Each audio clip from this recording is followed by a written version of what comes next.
Good morning, everybody. It takes a little bit for us to go live, so we're standing in the studio waiting. Oh, yeah, there it is. Time to go. Well, good morning. I'm Teepa, and there's Matthew. And today we're going to continue our talk about changing brains, neuroplasticity, neurodiversity, neurodegeneration, and just change. And so today is about looking at the impact of pain on the human brain. When we experience pain, what does the brain do? Okay, because the brain itself, the nerve fibers of the brain can't feel anything.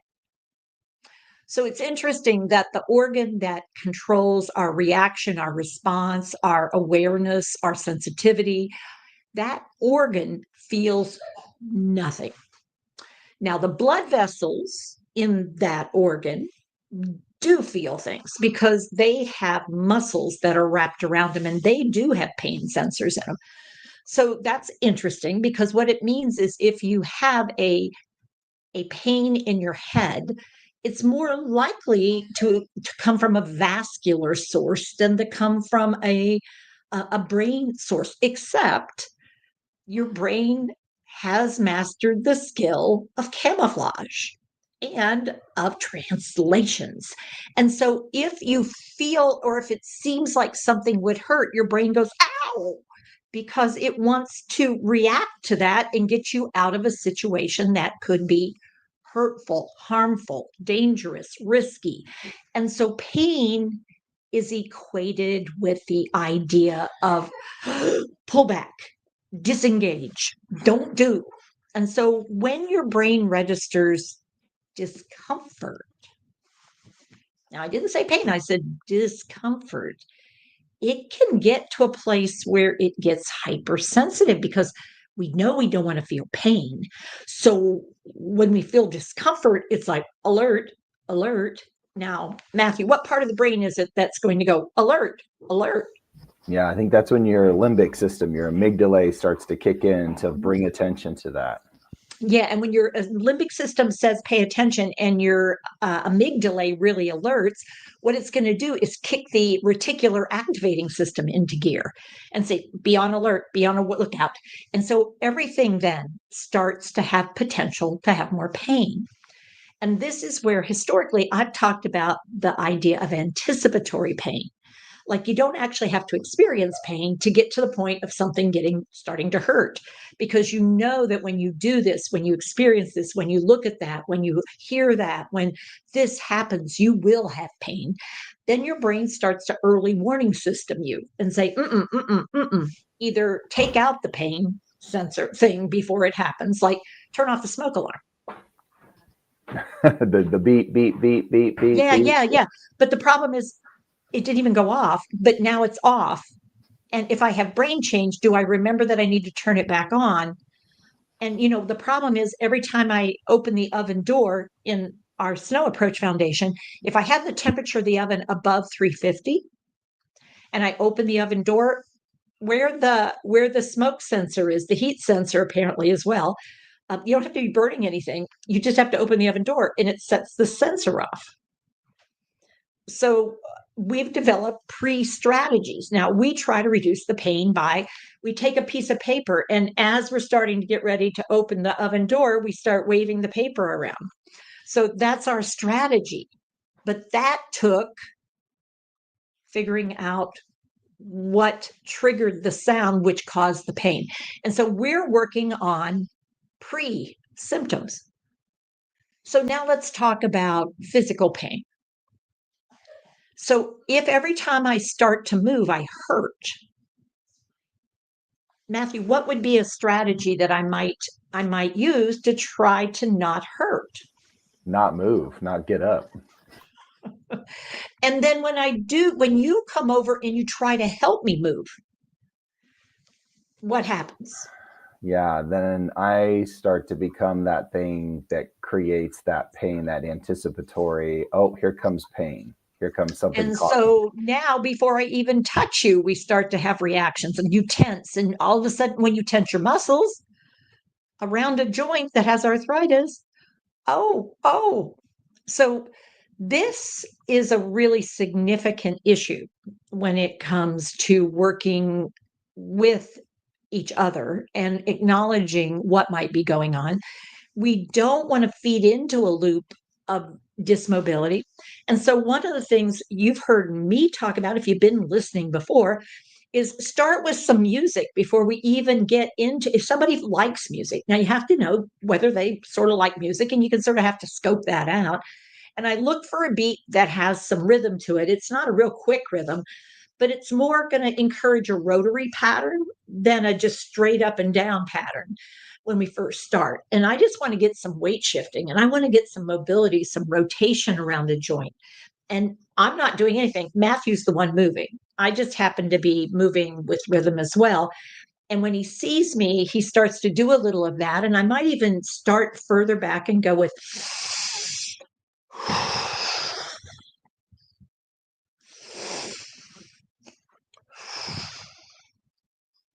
ooh, my shoulders are stiff. Oh, my shoulders are a little stiff this morning. Now, I haven't told Matthew to do anything. What I've made sure of, though, is I'm sounding like I'm in a little discomfort. So I'm going to do something about that. And Matthew's observing it. And apparently his brain picked up on some of the cues and decided to go with me. And then I might try. There we go. Oh, that's a little better. I'm going to stir the pot and stir the pot and stir the pot. Oh, yeah. Oh, yeah. Now we're going to stir a bigger pot and a bigger pot.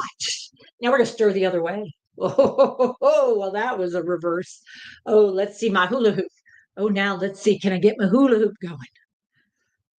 All right. So, what I'm working on, obviously, is the idea of getting Matthew to copy me a little bit without me saying anything. Hey, Matthew, I need you to move. Because what I want to recognize is what happens if Matthew moves without thinking? What happens if I get Matthew mobile without thinking? What happens to that sense of threat, that sense of pain? And I'm going to then very quickly say, ooh, what does that mean about emotional pain, about social pain, about spiritual pain? Sometimes I think we get too invested in trying to do therapy. And what we miss is the opportunity to be friendly, to consider what's the environment, who are the people, what are some of the props I could use, what is it that I think the purpose is, but always my agenda comes second because I want to look at the possibilities of how long has Matthew been there? What's he been doing up to now? What has he had to eat, to drink? Has he been to the bathroom? How much discomfort might he be in? And how much might my presence cause discomfort? I got to pick up on a lot of cues. And that means my brain has to be prepped and ready to initiate. I've got to see whether or not Matthew will participate with me. And then I evaluate. How's that looking? Then I might say, hey, Matthew, want to get something? Something to drink? Well, yeah, I could use it. Well, come on, let's get going. Oh, okay. Yep. And suddenly the degree of discomfort goes down. Now, we have attached a couple articles. One is a TED Talk that Matthew identified. And the other one is the Oregon Pain. Oh, shoot. Now Oregon I have to remember. Pain guidance. Guidance. Yes, was that? Yeah, we know a lot of Oregon combination of other words. We have a lot of Oregon stuff. So There's it's a lot Oregon of Oregon stuff. Pain guidance. There is. Yeah, pain control. And one of the things that they bring up, and I would advocate for looking at, is called the Bravo system. And the Bravo system, I mean, the thing about Bravo, I mean, it's a way of looking at, you broach the subject, you look at risk benefit, including there's a flow chart. You look at addiction and dependence that can happen. We look at velocity, which is an interesting word, and validation, and then other strategies for coping with pain. And this is an example of, I mean, they start off with opioid use, but I think what we could be talking about is interactions that are painful. So do we want to address them? And, how do we look at that? And we look at the velocity. I mean, those kinds of things, same things I was just talking about. but it's a more formalized program. And I think it's traditionally been used in, older adults who have opioid addictions or problems with pain. I would advocate when we live with brain change, all of us will feel pain one way or the other. Mm. And coming through it and getting to the other side of it and not establishing a spiral is really challenging. And sometimes people get surprised at the role of music or animals or movement because we think, oh, well, that's not going to help. And it's actually article after article. When you have osteoarthritis, the more you exercise within reason, the less the pain bothers you. So that's my message for this morning. We want to get real curious about pain. We want to be really aware of the potential for pain. We do not want to be immobilized by pain, but we want to be sensitive to the possibility that discomfort for me is painful for you. Or perhaps you feel no pain, which makes it challenging to keep you safe because you don't feel that what's happening is painful. And yet those around you might be sensing that. So that's where people say, well, she's in denial. And I would say, well, she's in pain disregard. So, Matthew, thoughts before we leave today? Any Yeah. feedback from anybody? I think people definitely interested in this topic because it is something that commonly comes up in any space or place, and especially all of the recent pieces about the jump to using medications, especially super strong medications that we know can also cause brain change as well when we take those meds. So yeah, and the options are wide open. So maybe we'll come back to this topic because indeed the array of meds that get thrown at pain these days are quite interesting. Some of them are like, really? And then you go and it's like, let me see it. What's the study behind that? And it's like, well, that's a totally different population. Interesting. But all right, everybody, till next time. If you're feeling uncomfortable, check it out. Try simple things that might make a difference, or maybe it's time to reach out and get a little support because you may be just carrying too much. Till next time, take care of yourselves, take care of your care, and take care of each other. See y'all. Thanks, Teepa. Bye, everybody.